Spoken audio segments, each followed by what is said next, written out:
Assalamualaikum warahmatullahi wabarakatuh. Perkenalkan, nama saya Alifia Nabila dengan NPM 190111836 akan menjelaskan tentang studi tentang strategi bersaing pada UMKM dalam meningkatkan kinerja perusahaan, studi kasus pada skala The Commonplace. Penelitian saya pastikan berdasarkan dengan fenomena. Yang pertama dikemukakan oleh Enrico Tanuwijaya, UMKM perlu melakukan transformasi demi meningkatkan produktivitas penjualan dan UMKM masih kurang terintegrasi dengan korporasi besar sehingga berdampak pada produktivitas perusahaan. Lalu dikemukakan oleh Teten Masduki, 80% pelaku UMKM mencatat margin keuntungan yang rendah dan mencatat penurunan nilai aset karena sebagian besar UMKM kesulitan mendistribusikan strategi kreativitas pada produknya.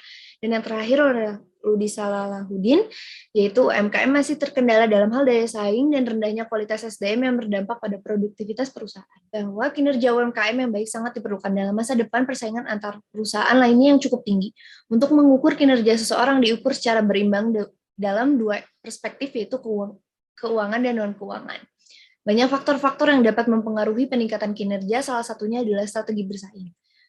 Maka dapat ditarik kesimpulan bahwa kinerja perusahaan akan meningkat bila memiliki strategi bersaing yang baik.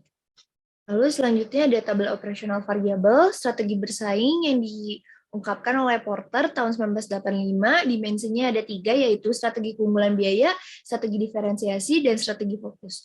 Kinerja perusahaan yang diungkapkan oleh Kaplan dan Norton tahun 1996, yaitu ada perspektif keuangan, perspektif proses bisnis internal, perspektif pelanggan, dan perspektif inovasi dan pembelajaran. Lalu objek penelitiannya yaitu strategi bersaing pada UMKM dalam meningkatkan kinerja perusahaan dengan metode penelitian deskriptif analisis, pendekatan kualitatif dengan sumber data-data primer, teknik pengumpulan data dengan observasi, dokumentasi, wawancara, dan kuesioner, instrumen penelitian dengan pedoman kuesioner, pedoman wawancara, pedoman observasi, alat perekam, dan pita. Lalu tahapan analisis datanya adalah triangulasi data dan triangulasi metode. Hasil penelitian, tabel 1 strategi bersaing yang diterapkan skala The Commonplace adalah yang satu, strategi keunggulan biaya, kepemimpinan biaya atau biaya rendah tidak diimplementasikan. Lalu ada kepemimpinan biaya, nilai terbaik ya diimplementasikan karena. Lalu ada strategi diferensiasi, yaitu diferensiasi produk, iya. Lalu ada diferensiasi personal, yaitu iya. Lalu diferensiasi citra, tidak. Lalu ada strategi fokus, yaitu fokus biaya rendah dan fokus nilai terbaik. Fokus biaya rendah, iya. Karena fokus nilai terbaik, tidak. Lalu ada tabel 2, kinerja perusahaan pada skala The Commonplace. Yang pertama adalah perspektif keuangan. Skala The Commonplace menetapkan target laba dan pendapatan pada periode tertentu, iya, karena bahan baku yang dijual di pasaran pada periode tertentu mengalami fluktuasi. Yang kedua adalah skala The Commonplace mengalami peningkatan pendapatan setiap periodenya, iya, karena skala The Commonplace melakukan ekspansi pasar terus-menerus dan juga itu merupakan target dari skala The Commonplace untuk meningkatkan pendapatan dari tahun ke tahun.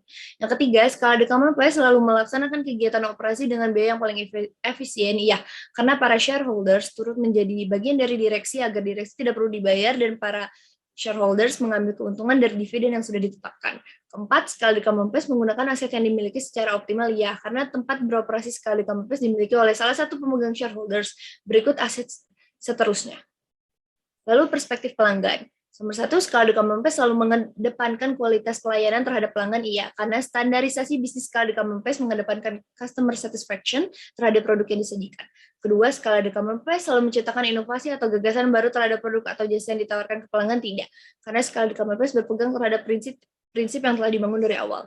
Ketiga, skala The Commonplace melaksanakan kegiatan promosi melalui media massa seperti koran, radio, TV, sarana promosi lainnya untuk menambah pelanggan baru, iya, karena digital marketing penting untuk meningkatkan penjualan. Keempat, skala The Commonplace selalu menanggapi secara langsung kritik atau komplain dari pelanggan, iya, karena standarisasi bisnis skala The Commonplace mengedepankan customer satisfaction agar konsumen tetap nyaman dengan pelayanan dan produk yang diberikan. Kelima, skala The Commonplace memberikan pelayanan yang baik dan kemudahan transaksi bagi pelanggan, iya, karena skala The Commonplace mengikuti proses transaksi yang sesuai dengan zaman.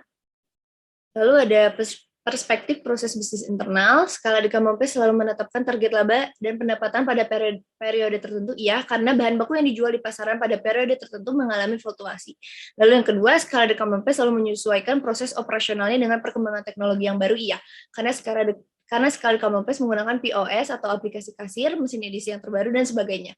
Lalu, skala The Commonplace telah memberikan pelayanan pasca penjualan seperti memberikan garansi, solusi terhadap komplain, dan lain-lain, iya. Karena skala The Commonplace selalu melakukan pertanggungjawaban pertanggungjawaban atas kesalahan sekecil apapun terhadap konsumen. Lalu ada perspektif pertumbuhan dan pembelajaran. Yang pertama adalah apakah skala di Kemenpes selalu memperhatikan dan menyediakan fasilitas yang memadai bagi karyawan? Tidak. Karena itu bentuk dari efisiensi dari operasional. Lalu yang kedua, apakah skala di Kemenpes memberikan penghargaan kepada karyawan atas prestasi yang diraih dalam pekerjaannya? Iya, karena sanksi dan penghargaan itu perlu diberikan untuk meningkatkan kedisiplinan karyawan. Lalu apakah skala di Kemenpes memberikan pendidikan dan pelatihan kepada karyawan agar dapat menambah pengetahuan dalam pekerjaan? Iya, karena karyawan skala di Kemenpes harus memiliki kemampuan yang tinggi dan dalam menyajikan produk, kesopanan terhadap konsumen, kredibilitas yang baik, karyawan yang cepat dan tanggap, dan komunikasi yang baik.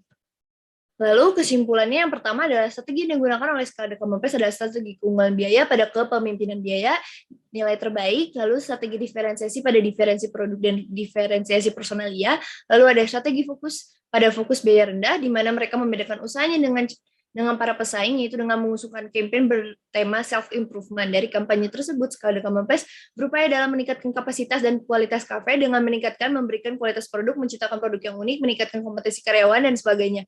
Dan pemanfaatan ruang kosong di lantai 1 menjadi ruang yang dapat digunakan secara produktif dan meningkatkan potensi penjualan yang sudah tersedia di skala Kemenpes. Lalu yang kedua, kinerja perusahaan skala Kemenpes sangat meningkat dilihat dari semua aspek indikator pada kinerja perusahaan yang meliputi perspektif keuangan, perspektif pelanggan, perspektif proses bisnis internal, dan pertumbuhan dan pembelajaran. Skala Kemenpes sudah cukup memiliki kinerja perusahaan yang baik. Lalu yang ketiga adalah dengan memberikan mutu dan kualitas produk yang baik, menciptakan produk yang unik dan bervariasi, memiliki karyawan yang punya kompetensi yang tinggi, dan memberikan harga khusus terhadap konsumen tertentu dapat membuat kinerja perusahaan skala Kemenpes meningkat dengan baik. Skala Kemenpes mengalami peningkatan pendapatan dan keuntungan yang stabil di setiap periodenya. Semua ini tentunya tidak lepas dari dukungan strategi bersaing yang mereka lakukan. Sekian dari saya, terima kasih. Mohon maaf bila ada kekurangannya. Assalamualaikum warahmatullahi wabarakatuh.